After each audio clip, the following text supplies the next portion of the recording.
Mi padre nos reunió para anunciar que tenía un hijo ilegítimo, pero cuando el supuesto hermano apareció, mi madre reveló que ella ya sabía porque él era hijo de su propio amante. Gato cuenta. Mi padre, Javier, es un hombre que construyó su mundo a su imagen y semejanza. Literalmente. Es un arquitecto de cierto renombre, de esos que salen en revistas de diseño y dan charlas sobre la honestidad de los materiales. Nuestra casa, una estructura minimalista de concreto y cristal que domina una colina, es su gran obra maestra. Un monumento a su control, a su gusto impecable, a su éxito. Durante 28 años yo viví dentro de esa obra de arte, creyendo en la solidez de sus cimientos. La vida era una coreografía perfecta dirigida por él. Los domingos eran sagrados, carne asada en la terraza, con el jazz sonando bajo, mi padre pontificando sobre política o arte con una copa de vino en la mano, su risa resonando como un decreto. Mi madre, Elena, era el complemento perfecto, elegante, serena, dueña de una pequeña pero respetada galería de arte. Siempre parecía flotar en un segundo plano, asegurándose de que la copa de mi padre nunca estuviera vacía, de que la conversación nunca decayera. Mi hermana menor, Sofía, y yo éramos los productos estrella de esa unión. El hijo diseñador cínico pero exitoso, yo, y la hija futura doctora brillante y sensible, ella.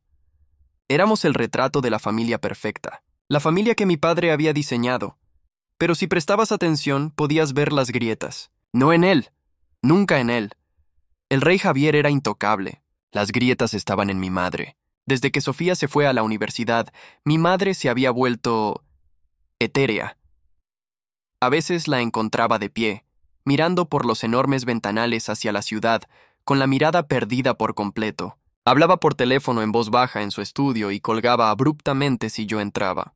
Cosas de la galería, cariño, decía con una sonrisa que no le llegaba a los ojos. Empezó a hacer viajes de fin de semana para ver a viejas amigas de las que nunca habíamos oído hablar. Yo, en mi infinita estupidez, lo atribuía al síndrome del nido vacío, o a la menopausia, o a cualquier otra explicación de manual que me permitiera seguir ignorando la evidencia. Mi padre era el que viajaba por trabajo, el que tenía un ego del tamaño de una catedral, el que coqueteaba sin disimulo en las cenas sociales. Si alguien iba a romper esta familia, mi dinero siempre estuvo en él. En fin, qué equivocado estaba. La llamada llegó un martes por la tarde. La voz de mi padre, usualmente un barítono seguro y resonante, era un susurro tenso. Necesito que vengan a la casa esta noche. Sofía, tú también. Es una reunión familiar. Importante. Una reunión familiar no era algo que hiciéramos. Éramos una dictadura benévola, no una democracia. Las decisiones se tomaban y se anunciaban, no se discutían. El aire en la casa esa noche era irrespirable. Sofía había venido directamente de la facultad, todavía con su bata blanca arrugada. Mi madre estaba sentada en uno de los sofás de diseño italiano, perfectamente inmóvil. Yo me serví un whisky, sintiendo que lo iba a necesitar. Mi padre nos reunió en el salón, su escenario principal. No se sentó. Se paseó frente a la chimenea apagada, las manos entrelazadas a la espalda, como un general a punto de anunciar una derrota. Y entonces la estructura de nuestro mundo se vino abajo. Cometido un error, empezó sin mirarnos. Un error terrible, hace muchos años. Contó la historia con un dramatismo ensayado. Una aventura, una mujer, una noche de debilidad durante un viaje de trabajo. Un cliché tan burdo que me dio náuseas. Pero la historia no terminó ahí. Esa noche tuvo consecuencias. ¡Hay un hijo! El silencio que siguió fue tan pesado que sentí que me aplastaba el pecho. Un hijo. No un error, no una aventura. Una persona. Un tipo que andaba por ahí, llevando la mitad de mi ADN. Se llama Leo, continuó mi padre, con la voz quebrada por una emoción que me pareció completamente falsa. Tiene 25 años. Su madre murió el año pasado y él quiere conocernos. Quiere una familia. ¿Y yo?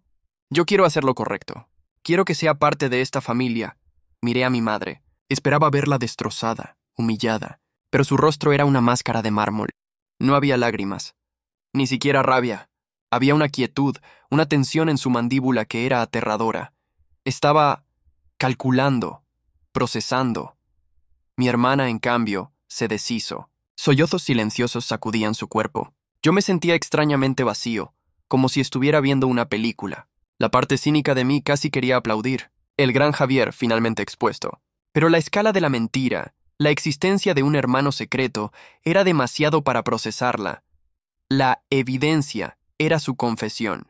No había nada que investigar. La bomba ya había caído, o eso creíamos. La verdadera detonación estaba a punto de llegar. «Viene esta noche», anunció mi padre, como si fuera la cosa más normal del mundo. Le pedí que viniera. Es mejor arrancar la venda de una vez. La hora que siguió fue la más larga de mi vida. Sofía se encerró en el baño para intentar recomponerse. Mi padre no paraba de caminar de un lado a otro, sirviéndose un trago tras otro. Y mi madre no se movió del sofá. Era una estatua de hielo en mitad de un infierno. El timbre sonó. El sonido partió el silencio como un disparo. Todos nos congelamos. Mi padre respiró hondo. Se ajustó el saco y caminó hacia la puerta con la solemnidad de un hombre que va al patíbulo. Abrió. El chico que estaba en el umbral, Leo, era la viva imagen de un error de mi padre. Tenía su misma altura, el pelo oscuro, la misma forma de los ojos. Parecía aterrorizado, un cordero entrando en la jaula de los leones. «Señor», empezó a decir con la voz temblorosa. «Pasa, hijo, pasa», dijo mi padre poniendo una mano en su hombro. Leo entró en el salón y nos miró a todos. Sofía lo miraba con los ojos rojos e hinchados. Yo lo miraba con una mezcla de curiosidad y asco. Mi padre empezó las presentaciones forzadas. «Ella es mi esposa, Elena, y ellos son tus hermanos». Fue entonces cuando la estatua de hielo se movió. Mi madre se puso de pie. Lenta, deliberadamente. El movimiento atrajo todas las miradas. Una sonrisa extraña, desprovista de cualquier calidez, se dibujó en su cara. «Felicidades, Javier», dijo, su voz cortando el aire. «Siempre te gustó el drama. Pero te saltaste la mejor parte de la historia». Mi padre palideció. «Elena, por favor. Ya es suficiente». Ella lo ignoró, como si fuera un mueble más en la habitación. Sus ojos se clavaron en Leo, pero sus palabras eran para nosotros. Su padre les ha dicho que este joven es su hijo, fruto de una aventura. Y es verdad que es fruto de una aventura, pero no de la suya. El mundo se detuvo. Podía oír la sangre latiendo en mis oídos. Mi padre abrió la boca para protestar, pero no le salió ningún sonido. Mi madre continuó, saboreando cada palabra. «Yo sé de la existencia de Leo desde hace mucho tiempo, porque su padre, Damián, me lo contó él mismo. Damián». El nombre flotó en el aire. Un pintor, un viejo amigo de la familia, un bohemio trágico cuyo arte mi madre había defendido ferozmente en su galería. Había muerto de un ataque al corazón hacía unos 5 años. Mi padre la miró, completamente perdido. «Damián. ¿Qué demonios tiene que ver Damián en todo esto?» Y entonces mi madre giró la daga. Miró a mi padre directamente a los ojos, y el desprecio en su mirada era tan puro que podría haber quemado la casa hasta los cimientos. «Damián fue mi amante, Javier, durante los últimos 10 años de su vida». Hizo una pausa, dejando que el veneno se extendiera por la habitación. «Y Leo no es tu bastardo. Es el suyo, el caos. No hay otra palabra para describirlo». Mi padre no gritó. Se derrumbó. Fue como ver caer un edificio en cámara lenta. El gran arquitecto reducido a escombros. No solo era un adúltero, era un cornudo. Un imbécil que había sido engañado por su esposa, por su amante, y que había traído al hijo de otro hombre a su casa para reclamarlo como propio. Sofía dejó escapar un grito ahogado y salió corriendo de la habitación. Leo estaba paralizado en la entrada. Su rostro era una máscara de horror y confusión. El peón en un juego de ajedrez enfermo que acababa de terminar en un jaque mate brutal. Yo me quedé allí, de pie, con el vaso de whisky en la mano, mirando los restos humeantes de la familia que mi padre había diseñado, y por primera vez en mi vida no tenía ni la más remota idea de lo que iba a pasar a continuación. Actualización. No han pasado 3 semanas desde la noche de la revelación, como la llama mi humor negro. Para los que preguntan qué pasó inmediatamente después, mi padre no dijo una palabra. Simplemente se quedó mirando a mi madre, con el rostro completamente vacío. Luego subió las escaleras, empacó una maleta y se fue. No hubo portazos ni gritos, solo un silencio denso y pesado, el tipo de silencio que sigue a una explosión. Pensé que la guerra que vendría sería suya, que intentaría vengarse, defender su honor o lo que fuera. Me equivoqué de nuevo. La represalia no vino de él. Vino de mi madre.